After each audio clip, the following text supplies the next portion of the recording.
Bonjour à tous. Je voudrais vous souhaiter les meilleurs vœux pour cette année 2021.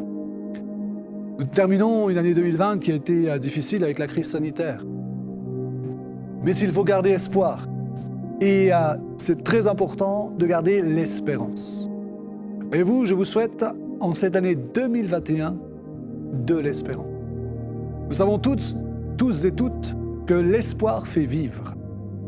Et j'aimerais vous souhaiter la paix, la joie. J'aimerais vous souhaiter la santé, que vous soyez heureux. Et quand je parle d'espérance, eh bien, il y a plus que de l'espérance. Et j'aimerais vous souhaiter une année de foi. Pourquoi la foi? Eh bien, parce que la foi est supérieure à l'espérance.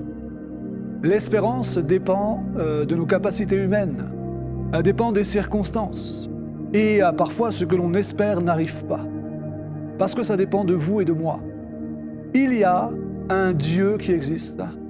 Et ce Dieu se situe dans le domaine de la foi. Et c'est pourquoi la foi permet d'aller au-delà de l'espérance. Parce que par la foi, je peux déplacer des montagnes. Jésus dira à ses disciples, si vous aviez de la foi comme un grain de moutarde, vous diriez à cette montagne, ôte-toi de là et jette-toi dans la mer. L'année 2020 a été... on a vu beaucoup de montagnes se présenter. L'année 2021, il y aura aussi des montagnes. Et c'est pourquoi il faut la foi pour déplacer les montagnes. Nous avons eu la crise sanitaire et elle est encore actuellement. J'ai pour ma part un de mes enfants qui a été touché par la Covid. Et alors que son état était assez important, il avait de la fièvre et ses poumons commençaient à être pris, nous avons prié dans le nom de Jésus-Christ, qui est le nom au-dessus de tout autre nom. Et mon fils a été complètement guéri. C'est pourquoi je vous souhaite une année de foi.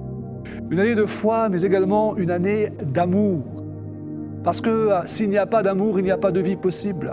On ne peut pas vivre sans aimer, c'est impossible. Vivre sans aimer, ce n'est pas vivre, c'est survivre.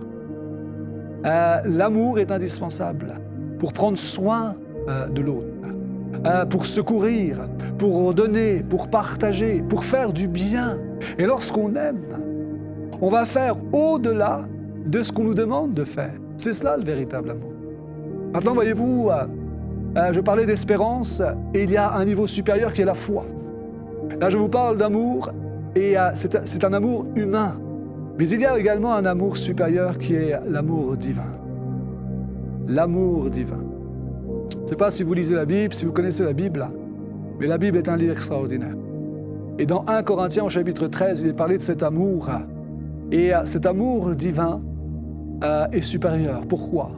Parce que c'est un amour qui ne juge pas. C'est un amour qui ne condamne pas. C'est un amour qui est patient, plein de bonté, plein de miséricorde. Un amour qui croit tout, qui supporte tout, qui excuse tout, qui pardonne tout. Nous sommes sur terre pour bien vivre ensemble. Et je crois, voyez-vous, que sans cet amour divin, il n'est pas possible de bien vivre ensemble. Il y a trop de jugements, trop de condamnation, trop de violence, de méchanceté. Aimez-vous les uns les autres. C'est pourquoi en cette année 2021, je vous souhaite une année de foi pour déplacer les montagnes qui se présenteront devant vous. Et le bras de Dieu est tout-puissant. Et une année d'amour, de cet amour divin, de cet amour inconditionnel, absolu, de cet amour surnaturel. Je vous souhaite à chacun, à chacune, habitants de Toul, habitants dans les villages aux alentours, je souhaite à Monsieur le maire, je souhaite à chaque conseiller municipal, je souhaite à la gendarmerie, à la police, à toutes les associations, à toutes les œuvres religieuses, à tout le personnel soignant, à chaque personne qui entendra ce message. Je vous souhaite une année de foi et une année d'amour. Une année extraordinaire. Et je souhaite vraiment que Dieu vous bénisse.